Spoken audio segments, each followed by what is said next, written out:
Ayo, it's Harden, it's your boy Meal Prep Shotty, none other than Mr. Freaking Vegan, Mr.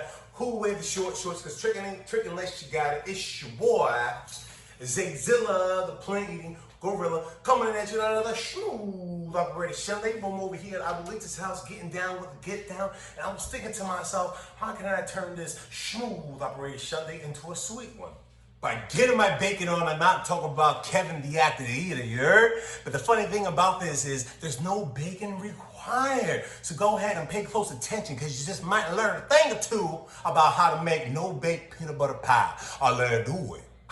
First step in making our pie is the crust, because without the crust, there is no foundation. Without foundation, we crumble quicker than Jericho's walls. Anyway, so we're gonna be taking our dates, our oats, flour, a little bit of coconut oil, and I'm gonna add a little hint of some vanilla extract in there. I'm gonna pulse that all until it crumbles up, becomes nice, and then we'll move it over to a spring form where I'm gonna have that lined with a little bit of parchment paper and some non-stick spray, and I'm gonna even it all out.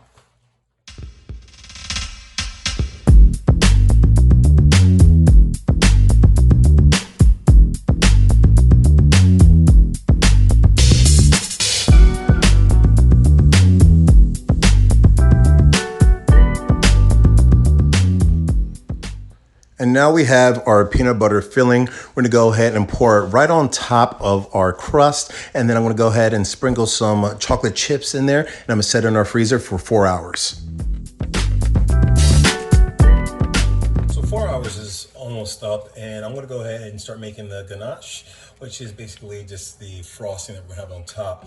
Now I got my almond milk on top here of the stove, letting it at a simmer heat. It's about 2.8 on the scale here. But if you don't have one, you want it enough where it's steaming like this, because then we're gonna go ahead and add in the chocolate chips in there and then top off our pie.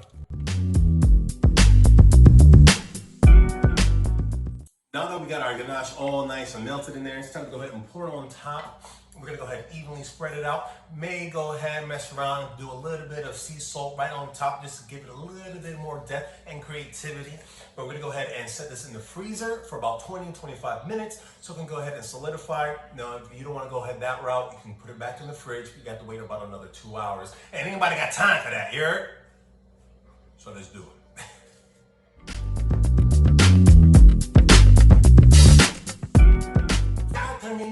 Mi gente, we got our beautiful pie all done and dandy. I gotta give y'all a little close-up look right there. Yes, indeed. Some will call this perfect, but almost perfect until you try it. So without further ado, let's do it.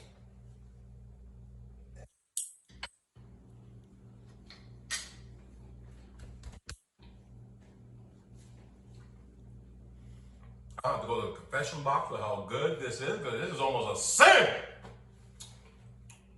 The crust, that's definitely potent. That's a little graininess in there with the oats and the dates with the sweetness. And then this chocolate ganache, phenomenal. Out of this world, crazy. It's good. Follow the recipe and you will know what I'm talking about. But ladies and gentlemen, this is the part of the show where it must come to a sad, and I know you love watching the videos, but guess what? Tune in next week so you can see what I'm getting down with the get down, you heard? Holler at me if you all need any meal plan orders, any of the Zayflays, any of the good stuff. Holler at your boy, because you know I got your back like a book bag, you heard? Anyway, until next week, go ahead and tag a friend, put a comment, share it, do what you want, but just don't hate on your boy, you know what I'm talking about? Anyway, telling y'all stay happy, keep it healthy, and always come hungry, because who better than me? F.R.